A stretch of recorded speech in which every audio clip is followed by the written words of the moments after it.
శ్రీమాత్రే నమః. సద్గురు జ్యోతిష్యాలయం జూలై నెల రాశి ఫలితాలు కొన్ని అనివార్య కారణాల వల్ల ఒక 10 రోజులు లేటుగా నేను మీ ముందుకు వస్తున్నాను. జూలై 10వ తారీఖు నుండి మొదలు పెడితే జూలై 30 వరకు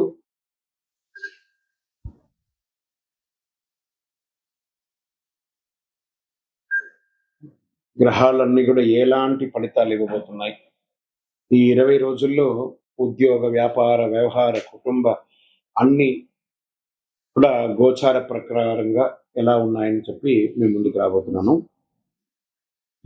జ్యోతిష్యం అంటే అందరికీ ఒక ఉత్సాహం. ఈ నెల నాకు ఎలా ఉండబోతుంది అనేది చాలా మంది గురుగారు ఈ నెల మీరు నాకు అందుబాటులో లేదు అనడం కొన్ని అనివార్య కారణాల వల్ల నేను కాస్త ఆలస్యంగా వచ్చాను. మీకు కలిగిన ఇబ్బందికి క్షమించండి. జ్యోతిష్యం పడుతున్న వర్షానికి ఒక గొడుగు మాత్రమే కానీ జ్యోతిష్యం జీవితం కాదు. ఈ యొక్క ఫలితాలన్నీ మీ యొక్క వ్యక్తిగత జాతకానికి ఒక 30% మాత్రమే వర్తిస్తుంది. జ్యోతిశాస్త్రరీత్యా ఆఖరి రాశి అయినటువంటి మీనరాశి మిత్రులారా, 2026 జూలై 10 నుండి జూలై 30 వరకు ఈ 20 రోజులు వైదిక జ్యోతిష ప్రకారం ఎలా ఉండబోతుంది అనే దాన్ని మనం తెలుసుకోబోతున్నాం. ఈ కాలంలో గురు భగవాను అనుగ్రహం విశేషంగా ఉంటుంది. గురువు మీకు ఆత్మవిశ్వాసాన్ని, జ్ఞానాన్ని, ఆధ్యాత్మిక చైతన్యం పెంచుతున్నాడు. శుక్రుడు కుటుంబంలో ఆనందాన్ని, బుధుడు తెలివితేటలకు, కుజులు కార్యదీక్షకు, శని క్రమశిక్షణ పెంచుతూ ఏల్నాటి శనిగా కూడా ఉన్నాడు. రాహు విదేశీ అవకాశాలు, కేతు దైవ భక్తిని పెంచుతున్నాడు. మరి ఎవరితో మొదలు పెడతామంటే ముందు కుటుంబం నుంచి మొదలు పెట్టాలి. కుటుంబం ఆనందంగా ప్రశాంతంగా పెరుగుతుంది. ఇంట్లో శుభకార్యాలు, చర్చలు మొదలవుతాయి. సంతానానికి సంబంధించి శుభవార్త వినే అవకాశాలు ఎక్కువ ఉంటాయి. దంపతుల మధ్య అన్యోన్యత పెరుగుతుంది. భావోద్వేగాలతో కాకుండా ఓర్పు వ్యవహరిస్తే బంధం మరింత మధురంగా ఉంటుంది కుటుంబంలో. సినిమా కళాకారులకి, టెలివిజన్స్, యూట్యూబ్, సంగీతం, వాళ్ళకి ఆధ్యాత్మిక వీడియో రంగం ఉన్న వారికి, ఆధ్యాత్మిక వేత్తలకి, ప్రవచనకర్తలకి మీ ప్రతిభకు గుర్తింపు వచ్చి చాలా గొప్ప స్థితికి వెళ్ళే అవకాశాలు ఉన్నాయి. ఇక విదేశాల్లో ఉన్నటువంటి మీనరాశి మిత్రులారా, ఉన్నత విద్య, పరిశోధన, వ్యాపారం, వీసా వ్యవహారాలు, శుభవార్తలు వినే అవకాశాలు ఉన్నాయి. ఇంకా వ్యాపారానికి మొదలు పెట్టుకుంటే దీర్ఘకాలికమైనటువంటి పెట్టుబడులు పెడుతూ ఎన్నో రోజులుగా డెడ్ స్టాక్స్ గా ఉన్నాయి చూసారు, అవన్నీ క్లియర్ అయ్యే అవకాశాలు ఉన్నాయి. ఈ వ్యాపారం ఇంతింతే వట్టుడు ఇంతే అన్నట్టుగా పెరుగుతుంది. షేర్ మార్కెట్ లో దీర్ఘకాలిక పెట్టుబడులు కూడా చాలా పెట్టుబడులు పెట్టారు. మరి వచ్చినటువంటి ఆర్థికమైనటువంటి దీంట్లో ఎలా ఉంటుందంటే డిజిటల్, ఫార్మా, ట్రావెల్, ఎగుమతి దిగుమతి డిజిటల్లో చాలా బాగా పనిచేస్తారు. కస్టమర్స్ మళ్ళీ రిపీట్ కస్టమర్స్ వచ్చే అవకాశాలు ఉన్నాయి. వచ్చినటువంటి పెట్టుబడిని భూమి మీద పెట్టుబడి పెట్టండి. లాంగ్ టర్మ్ గా పెట్టుబడి పెట్టేసి అలా వదిలేసేయండి, చాలా అద్భుతంగా ఉంటుంది. ఇంకా మెటల్స్ మీద కూడా పెట్టుబడి పెట్టండి. ఉద్యోగస్తులకు వచ్చేటప్పటికి పదోన్నతి, జీతం పెంపు లేదా కొత్త బాధ్యతలు లభించే అవకాశం ఉంటుంది. ఒకానొక సమయంలో లే ఆఫ్ అయ్యి ఉంటుంది. ఆ లే ఆఫ్ అయిన వాళ్ళకి కూడా శుభవార్త, శని భగవానుని కూడా గురు భగవానుడు మెప్పించి మళ్ళీ మీకు ఉద్యోగాలు వచ్చే అవకాశాలు ఎక్కువ చేస్తున్నారు. ప్రభుత్వ రంగంలో ప్రభుత్వ పరీక్షకు సిద్ధమవుతున్న వారికి శుభపడుతూ ఉంటాయి. రాజకీయ రంగంలో వారికి ఒక మంచి అవకాశం రావడం, పదవి పెరగడము, ఏదైనా గొప్ప స్థితికి వెళ్ళే అవకాశాలు రాజకీయ నాయకుల్లో ఉన్నాయి. ప్రైవేట్ ఉద్యోగంలో ఉన్న వాళ్ళకి IT, health care, pharma, banking, Vidya, multinational company వారికి మంచి అవకాశాలు ఉన్నాయి అని కూడా చెప్పవచ్చు. రియల్ ఎస్టేట్, భూములు, ఇల్లు ఇవన్నీ కూడా కొనుగోలు లేదా అమ్మకానికి ఇది సమయం కాదు. మిశ్రమమైనటువంటి ఫలితాలు ఉన్నాయి. ఎక్కడైనా తక్కువ ధరలో ఉంటే పెట్టుబడి లాగా పెట్టండి. సర్వీస్ సెక్టార్లో ఏమేమి చెప్పాలంటే ఆధ్యాత్మిక సేవలు, హాస్పిటాలిటీ, ఈ యొక్క house keeping, security services, hospital, education, travels, finance, NGOs వీళ్ళకందరికీ కూడా చాలా మంచి అవకాశాలు ఉన్నాయి. నిద్రలేనితనం, జీర్ణకోశ సమస్యలు, ఆరోగ్యపరంగా కాళ్ళ నొప్పులు, అలసట ఇవన్నీ కూడా వచ్చే అవకాశాలు ఉన్నాయి. సమయానికి విశ్రాంతి తీసుకోండి. చాలండి, ఏళ్ళనాటి శని నడుస్తుంది. ఎంత వ్యవహారం చేయాలో అంతే వ్యవహారం చేయకండి, అతిగా వెళ్ళకండి. రైతులకు వరి, చేపలు పెంపకం, రొయ్యలు, ఉద్యానవనలు, పంటలు, పూల సాగు, పాడి పరిశ్రమలో ఉన్న రైతులకి మంచి లాభాలు వస్తుంది. ప్రభుత్వ వ్యవసాయ పథకాలు, సబ్సిడీల ద్వారా ప్రయోజనం పొందే అవకాశాలు వ్యవసాయదారులకి ఉన్నాయి. ఉత్తమ వ్యవసాయదారుడు అవార్డ్స్ కూడా పొందే అవకాశాలు ఉన్నాయి. ఇంకా విద్యార్థులకి ఫార్మా, మెడికల్ ఇవన్నీ బాగా కలిసి వస్తుంది. విదేశీ విద్య, పరిశోధనా రంగం, పిహెచ్డి చేసే వాళ్ళకి ఇది ఒక మంచి సమయం చెప్పచ్చు. సివిల్స్, చార్టెడ్ అకౌంట్స్ కి మంచి అవకాశాలు ఉన్నాయి. అదృష్ట దినాలు 12, 16, 20, 24, 29, 30. అదృష్ట సంఖ్య 3, 7, 9. అదృష్ట రంగులు పసుపు, లేత నీల రంగు, తెలుపు, అదే స్కై బ్లూ అంటారు కదా అది. అదృష్ట దిక్కు ఈశాన్యం కూడా చెప్పచ్చు. ప్రతి గురువారం వెంకటేశ్వర స్వామి లేదా దత్తాత్రేయ స్వామిని దర్శించండి. ఓం బృహస్పతియే నమః అని చెప్పి 108 సార్లు పారాయణం చేయండి. విష్ణు సహస్రనామం పారాయణం చేయండి. శనగపప్పు, పసుపు వస్త్రాలు, పుస్తకాలు, విద్యార్థులకు విద్యా సామగ్రిలు అందించండి. ఆలయాల్లో అన్నదానం, గోశాల్లో పచ్చగడ్డి దానం అంటే గురుగ్రహ అనుగ్రహం మరింత పెరుగుతుంది. ఓవరాల్ గా దైవ భక్తితో వివేకంతో వినియోగించుకుంటే ఈ కాలం మీ జీవితంలో గొప్ప విజయాలకి నాంది పలుకుతుంది. విజయవస్తు. మీరందరూ కూడా ఆయుర ఆరోగ్య ఐశ్వర్య క్షేమాలతో ఉండాలని అఖిలాండ కోటి బ్రహ్మాండ నాయకుడు ఆ అయ్యప్ప స్వామి 18 అవతారముల దేవాలయం జీవకోన తిరుపతిలో కీర్తిశేషులు బ్రహ్మశ్రీ డాక్టర్ చంద్రమౌళి గురుస్వామి గారి ఆశీస్సులతో మీరందరూ కూడా క్షేమంగా ఉండాలని మనస్ఫూర్తిగా ప్రార్థన చేస్తున్నాను. చంద్రమౌళి వెంకటేష్ శర్మ. వందే మాతరం, వందే మాతరం, వందే మాతరం. మీ యొక్క వ్యక్తిగత జాతకం తెలుసుకోవాలనుకుంటే మీ పరిసర ప్రాంతాల్లో ఉన్నటువంటి గురువుల్ని సంప్రదించండి, జ్యోతిశాస్త్ర నిపుణుల్ని సంప్రదించండి. లేదా మా ద్వారానే మీరు జ్యోతిష్యం తెలుసుకోవాలి అనుకుంటే మన ఛానల్లో కనబడుతున్న డిస్ప్లేలో కనబడుతున్నటువంటి నంబర్కి మీ పేరు, మీ date of birth, time of birth, place of birth WhatsApp చేయండి. మా అడ్మిన్స్ మీకు రిప్లై ఇస్తారు. ఇకను శక్తివంతమైనటువంటి ఫలితాలు పొందడానికి అతి శక్తివంతమైనటువంటి కరుంగాళి మాల, ఈ కరుంగాళి మాలను మన దేవాలయంలో 48 రోజులు పూజ చేసి సిద్ధంగా ఉంచాం. చండి, సుదర్శన, సుబ్రహ్మణ్య భుజంగం చేసి ఇలాంటి మాల ఉంది రెడీగా. ల్యాబ్ టెస్ట్ చేసి కావలసిన సంప్రదించండి. మాతో మాట్లాడి కన్ఫర్మ్ చేసిన తర్వాతనే మాల తీసుకోండి, కానీ డైరెక్ట్గా తీసుకోండి. ఇక్కడ ఆన్లైన్లో మేము అమ్మట్లేదు. మా సంస్థకు మీరు అప్రోచ్ అయితేనే వాట్సాప్ ద్వారా ఫోన్ చేస్తేనే మీకు ఇస్తాను, కానీ మీరు బయట ఆన్లైన్ నుంచి తెచ్చుకుంటే మా సంస్థకు ఏ విధమైనటువంటి సంబంధం లేదు. మీరందరూ క్షేమంగా ఉండాలని భగవంతుని ప్రార్థిస్తున్నాను. సర్వే జనాః సుఖినో భవంతు. ఇంటి ముందు ముగ్గు వేయకపోతే ఏం జరుగుతుంది? అదొక ప్రశ్న, దానికి ఒక ఆన్సర్.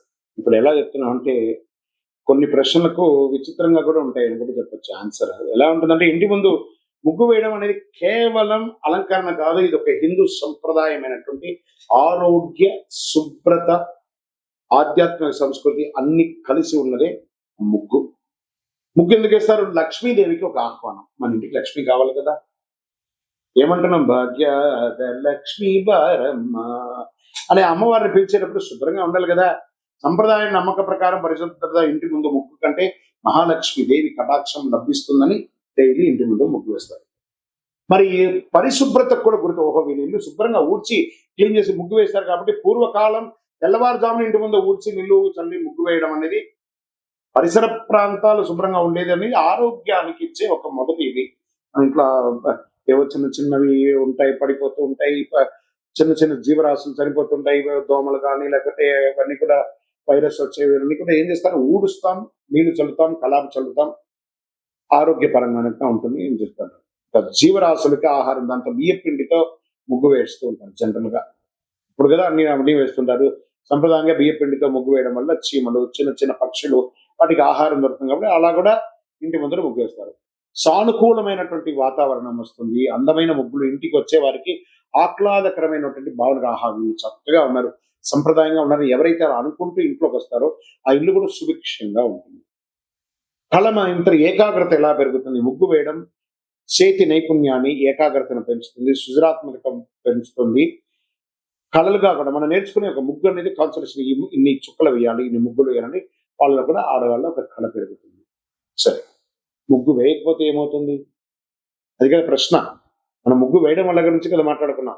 దీనిపై 2 రకాలైనటువంటి అవగాహన ఉన్నాయి. ఇంట్లో శుభశక్తులు తగ్గుతాయండి. ఫస్ట్ ఆ ఇల్లు, ముగ్గు వేసే ఇల్లు, ఎదురిల్లు బాగుంటుంది, ఎదురు వేయకుండా ముగ్గు వేయకపోతే ఇంకా నిద్ర కూడా లేవలేదు అని మాట్లాడుతూ పోతారు. దరిద్రం స్టార్ట్ అవుతున్నారు. ఆ ఇంటి ముందర అశుభం కనబడుతూ ఉంటుంది. లక్ష్మీదేవి అనుగ్రహం తగ్గుతుంది. శుభకార్యాలకు అనుకూల వాతావరణం తగ్గుతుందని కొందరు విశ్లేషిస్తారు. కానీ వాస్తవ దృష్టిలో ముగ్గు వేయినంత మాత్రాన తప్పనిసరిగా ఏదైనా అశుభం జరుగుతుందా? శాస్త్రీయమైనటువంటి ఆధారాలు ఎక్కడ లేదు, ఏమి జరగదు. కొంతమంది ముగ్గు అనేది ఏంటో కూడా తెలియని వాళ్ళు కూడా ఉన్నారు. ఇలా కొన్ని గేటెడ్ కమ్యూనిటీస్ లో అపార్ట్మెంట్స్ లో ముగ్గు వేయడం అనేది లేదు, స్టిక్కర్ వేసేసి వదిలేస్తున్నారు. అయితే పరిశుభ్రత సంప్రదాయం అందం వంటి ప్రయోజనాలు కోల్పోతారు ముగ్గు వేయకపోతే. వైదిక సంప్రదాయం ఏ రకంగా చెప్తుంది? ఆధ్యాత్మికంలో ధర్మశాస్త్రాలు ఇంటి పరిశుభ్రంగా ఉంచడం, దేవతారాధనకు ముందు ముగ్గు వేసి గడప కడిగి ముగ్గు వేయడం అనేది పవిత్రత చేకూరుతున్న ప్రముఖతలు చెప్తున్నారు. ముగ్గు వేయడం అనేది పవిత్రతకు ప్రతీక. తరతరాలుగా వస్తున్న ఆచారం అయితే ముగ్గు వేయకపోతే తప్పనిసరిగా కష్టం వస్తుంది అని చెప్పడానికి ఏ విధమైనటువంటి శాస్త్ర కోణాలు లేదు. ముగ్గు వెయ్యండి, వేయకపోతే మీ ఇష్టం. వేయకపోతే ఏదో తప్పు జరిగిపోతుంది అనేది భ్రమలోకి వెళ్ళకండి, కానీ వేస్తే శుభ్రంగా ఉంటుంది అనేది ముఖ్యం. ఆరోగ్యంగా ఉంటారు. ముగ్గు వేయడం శుభప్రదం, సాంస్కృతిక గొప్ప సంప్రదాయం. విజయవస్తు. తులసి మొక్క దగ్గర దీపం ఎందుకు పెట్టాలి? పెట్టకపోతే ఏమవుతుంది? ఈ తులసి మొక్క ప్రతి ఇంట్లో ఉంటుందండి. అది వచ్చి విష్ణు యొక్క స్వరూపం. కృష్ణ తులసి, రామ తులసి అని 2 తులసి ఉంటుంది. దీపం పెట్టాను దేవుడు అని చెప్పేసి ఆ చెట్లోకి తీసుకుపోయి కొంతమంది పెడతారు. ఆ వేడికి కరిగిపోతూ ఉంటుంది. అవసరమా? తర్వాత ఆ చెట్టు మొదలు కింద పెడతారు, అవి కూడా కరిగిపోతాయి. చూడండి, తులసి మొక్క పెట్టిన దీపం దగ్గర పెట్టడం వల్ల పెట్టిన దీపము షింక్ అయిపోయి ఉంటుంది. ఆ యొక్క ఆకులంతా ఖచ్చితంగా దీపం పెట్టాలి తులసి మొక్క దగ్గర. ఆ కోటలాగా ఉంటుంది కదా, బయట పెట్టండి. ఒక చిన్న ముగ్గు వేసి ఆ దీపాన్ని బయట పెట్టండి. అది మన వైదిక సంప్రదాయ ప్రకారం ఒక అద్భుతమైనటువంటి శక్తిగా భావిస్తాం. మహావిష్ణువుకి దీపం వెలిగించడం. ఎక్కడైతే ఎవరు మహావిష్ణు తులసి, ఆ యొక్క తులసికి ఏ దీపం వెలిగిస్తున్నాం? లక్ష్మీపరమైనటువంటి దీపాన్ని వెలిగిస్తున్నాం. అంత అద్భుతమైనటువంటి పవర్ ఉంది. తులసిదేవి విష్ణుమూర్తికి అత్యంత ప్రీతిపాత్రమైనగా భావిస్తూ ఉంటారు. సాయంత్రం తులసి దగ్గర నెయ్యి లేదా నువ్వుల నూనెతో దీపం వెలిగిస్తే శుభం జరుగుతుంది. ఐశ్వర్యం, ప్రశాంతత పెరుగుతుంది. సంప్రదాయంలో ప్రతిరోజు సాయంత్రం కుటుంబ సభ్యులందరూ ఒక చోట వెలిగి ప్రార్థన చేసే అలవాటు ఉండేది. ఇంట్లో భక్తి, క్రమశిక్షణ, ప్రశాంతత పెరుగుతుంది. ఆ దీపం కొండెక్కేంత వరకు రాత్రి ఆహారం తీసుకోరు చాలా మంది. ఇది మంచి ఆచరణ. సాయంత్రం దీపం వెలిగించడం వల్ల ఇంటికి పరిసరంగా ఆహ్లాదకరమైనటువంటి వాతావరణం ఏర్పడుతుంది. తులసి మొక్క యొక్క స్వభావమే స్వయం సువాసన, ఔషధ గుణాలు కలిగి ఉన్నటువంటి అద్భుతమైనటువంటి ఒక కల్ప వృక్షం. ప్రతిరోజు సంరక్షించడం వల్ల ఇంటికి పచ్చదనం కూడా పెరుగుతుంది. ఎప్పుడు వెలిగించాలి? ఉదయం సూర్యోదయాత్పూర్వం వెలిగించవచ్చు, సాయం సంధ్యలో వెలిగించవచ్చు.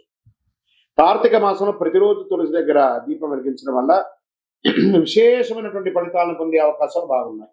ఏ నూనెతో వెలిగించాలంటే నువ్వుల నూనె లేదా ఆవు నెయ్యితో వెలిగించండి, విశేషమైన ఫలితాలు పొందుతారు.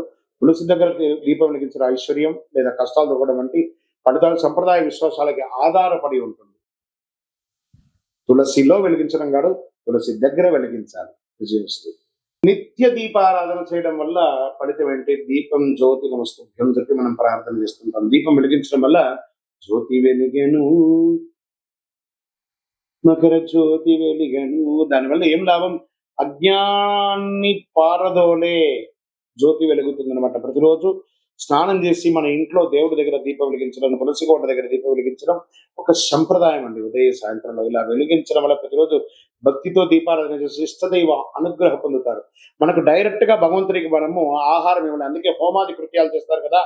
ఈ దీపం యొక్క కాంతితో ఆ నూనె కరిగి ఆకాశం వెలిగి మన ఇష్టదేవుడికి ఆహారంగా మారి మనకు అనుగ్రహంగా తిరిగి రావడమే దీపారాధన యొక్క ఫలితం. లక్ష్మీ కటాక్షం ఇంట్లో శుభం, ఐశ్వర్యం, సిరి సంపదలు వెలుగుతుంది. దీపం వెలుగుతుంది చూసారా, అలా ఆ చుట్టుపక్కల చూడండి, ఒక బ్రైట్ గోల్డెన్ ఫ్రేమ్ తో వెలుగుతుంది ఆ దీపం. అవన్నీ కలర్ ఇమాజినేట్ చేసేదా, అదే అద్భుతం సృష్టి అని కూడా చెప్పచ్చు. మానసిక ప్రశాంతత పెరుగుతుంది, మనసు ప్రశాంతంగా ఏర్పడి చక్కగా కుటుంబంలో సామరస్యం పెరుగుతుంది. ఎవరో ఇంట్లో కోడలు, అత్త, మామ ఎవరైనా దీపం వెలిగించారని చెప్తుంటారు చూసారా, చాలా అద్భుతమైనటువంటిది ఉంటుంది. ప్రతికూలత అంతా కూడా తొలగిపోతుంది, నెగిటివ్ వైబ్స్ అంతా తొలగిపోతుంది. ఉదయ సంధ్య దీపాలు వెలిగించడం వల్ల ఆరోగ్యపరమైనటువంటి దినచర్యగా మారుతుంది. ఏ నూనెతో వేయొచ్చు అంటే ఆవు నెయ్యి, నువ్వుల నూనె, ఇతర సహజ నూనెలతో దీపారాధన చేయొచ్చు. అంత విశేషం. ఎల్లప్పుడూ వెలిగించాలా, అఖండం వెలిగించాలా, నిత్య దీపం వెలిగించిన వారి వారి శక్తిని బట్టి. ఒకవేళ మీరు అఖండ దీపం వెలిగించి గాలికో దేనికో ఆరిపోతే అదేదో అపశకునంగా మార్చకండి. టెక్నికల్ గా ఆరిపోయింది అంతే. దాని గురించి దీపం వెలిగించడం మన బాధ్యత. ఆ ఉండడం ఉండకపోవడం అనేది గాలిలో, ప్రకృతిలో ఉన్నటువంటి శక్తిని బట్టి. కాబట్టి సెంటిమెంట్ కి దీపాన్ని తీసుకొని వెళ్ళకండి. అది నిత్య ఉత్సవం, నిత్య పని. అది విజయవస్తు. ప్రతిరోజు కనకదార స్తోత్రం చదవాలా? దానివల్ల ఫలితం ఉంటుంది కదా. ఒక పేద ముసలి ఆవిడ ప్రార్థన చేస్తూ ఉంటే ఆదిశంకరుల వారు భిక్షాటనకు వెళ్ళారు. భవతి భిక్షాం దదాతు దేహి కదవతి భిక్ష, మీరు నాకు దానం ఇస్తున్నారంటే ఒక బ్రహ్మచారి కుర్రోడు వచ్చాడు కదా అని చెప్పి ఇల్లంతా తిరిగి వెతికితే ఎక్కడ కనబడకపోతే ఒక కుళ్ళిపోయిన ఒకే ఒక ఉసిరికాయ మాత్రం ఉండిందట ఆ పేదవాడి దగ్గర. కాలడి క్షేత్రంలో. కాల్ అడి అంటే కాలు పెట్టినటువంటి స్థలంలో. అలాంటి క్షేత్రంలో ఆవిడ వచ్చి తీసుకొచ్చి, అయ్యా నా దగ్గర ఉన్నది ఇదే అని చెప్పి ఇవ్వగానే, అంగం హరే పులగభూషణ వాశ్రయంతి అని చెప్పి కనకదార స్తోత్రాన్ని ఆదిశంకరులు ఈ ప్రపంచానికి అందించారు. అలా ఆ ఇంట్లో ఆ బంగారు వర్షం కురిసిందంట. ఆ ఉసిరికాయతో వర్షం. ఆ కనకదార స్తోత్రం చదవండి. 2 పూటలా చదవండి లేదా వినండి. యూట్యూబ్‌లో వస్తున్నాయి. టీవీలో వస్తున్నాయి. అడ్వర్టైజ్‌మెంట్‌తో కాదు, డౌన్‌లోడ్ చేసుకొని వింటూ ఉండండి. ఎలా అద్భుతమైనటువంటి ఫలితాలు పొందుతారంటే ఐశ్వర్యం, ఆనందం, ఆరోగ్యం అన్ని రకాలైనటువంటి ఫలితాలను పొందుతారు. ఆ కనకదార స్తోత్రంలో అంత పవర్ ఉంది. విజయోస్తు.